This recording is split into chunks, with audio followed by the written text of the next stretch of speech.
जय हिंद मेरे प्यारे दोस्तों। मेरा नाम है कपिल कुमार और मेरे चैनल पर आप सभी का हार्दिक स्वागत है। दोस्तों, आज की वीडियो में हम सैयद वंश और लोधी वंश पढ़ेंगे।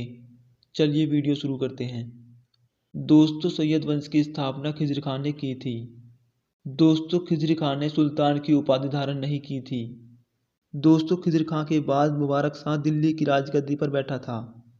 मुबारक शाह का शासनकाल 1421 से 1434 ईस्वी तक चला था। दोस्तों, मुबारक शाह ने अपना वजीर बहलोल लोदी को बनाया था। दोस्तों, बहलोल लोदी अफगानिस्तान का निवासी था।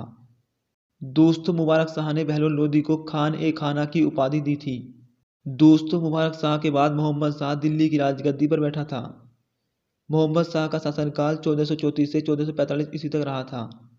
दोस्तों, मोहम्मद शाह ने बहलोल लोदी को अपना पुत्र घोषित किया था। दोस्तों, मोहम्मद शाह की मृत्यु के बाद इसका पुत्र अलाउद्दीन आलम शाह राजगद्दी पर बैठा था। इसका शासनकाल 1445 से 1451 ईस्वी तक रहा था। दोस्तों, अलाउद्दीन आलम शाह एक डरपोक राजा था, इसलिए बहलोल लोदी ने इसे डराकर दिल्ली की राजगद्दी से हटा दिया था और खुद दिल्ली की राजगद्दी पर बैठ गया था। दोस्तों, बहलोल लोदी का शासनकाल 1451 से 1489 ईस्वी तक रहा था। दोस्तों, बहलोल लोदी ने ही लोधी वंश की स्थापना की थी। दोस्तों, बहलोल लोदी पहला अफगानी शासक था। दोस्तों, बहलोल लोदी ने अपने शासनकाल में अपने नाम के बहलोली सिक्के भी चलवाए थे। दोस्तों, बहलोल लोदी ने जौनपुर पर आक्रमण करके उसे अंतिम रूप से दिल्ली सल्तनत में मिलाया था। दोस्तों, ऐसा करने वाला यह दिल्ली का प्रथम सुल्तान था। दोस्तों, उस समय जौनपुर का शासक इब्राहिम शाह। दोस्तों, बहलोल लोदी के बाद इसका बेटा सिकंदर लोदी दिल्ली का अगला सुल्तान बना था, जिसका शासनकाल 1489 से 1517 ईस्वी तक रहा था। दोस्तों, 1498 में सिकंदर लोदी के शासनकाल में ही वास्को डी गामा भारत आया था। दोस्तों, यह यूरोप से आया था और यह पुर्तगाली था। दोस्तों, सिकंदर लोदी के शासनकाल में राजस्थान में विद्रोह हो रहा था। इसे दबाने के लिए सिकंदर लोदी राजस्थान गया था। जैसे ही विद्रोह खत्म करके दिल्ली वापस लौटा, तभी दोबारा से राजस्थान में विद्रोह हो गया था। ऐसा कई बार हुआ, इसलिए इसने 1504 ईस्वी में यमुना नदी के किनारे आगरा में सिकंदराबाद शहर बसाया था। यहीं पर इसने बादलगढ़ के किले पर अधिकार किया था, जो कि बादल सिंह द्वारा बनाया गया था। दोस्तों, सिकंदर लोदी ने अपनी राजधानी दिल्ली से आगरा स्थानांतरित की थी। दोस्तों, सिकंदर लोदी एक कवि थे। कवि के रूप में इन्हें गुलरखी नाम से जाना जाता है।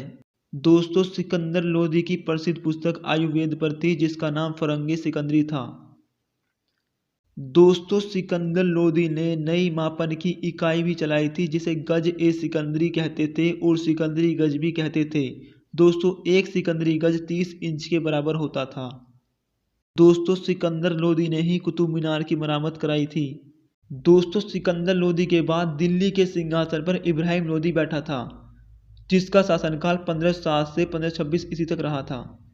दोस्तों, 1517 ईस्वी में घटोली यानी खतौली का युद्ध लड़ा गया था, जो कि मेवाड़ के शासक राणा सांगा यानी संग्राम सिंह और इब्राहिम लोदी के बीच लड़ा गया था। इस युद्ध में राणा सांगा ने इब्राहिम लोदी को पराजित किया था। दोस्तों, 21 अप्रैल 1526 में पानीपत का प्रथम युद्ध लड़ा गया था, जो कि बाबर व इब्राहिम लोदी के बीच लड़ा गया था। इस युद्ध में बाबर ने इब्राहिम लोदी को पराजित कर मार डाला था और एक नए वंश की शुरुआत की थी, जिसे हम मुगल वंश कहते हैं। दोस्तों, अगर ये वीडियो आपको अच्छी लगी हो तो लाइक, कमेंट, शेयर और सब्सक्राइब जरूर करें। जय हिंद, जय भारत, वंदे मातरम।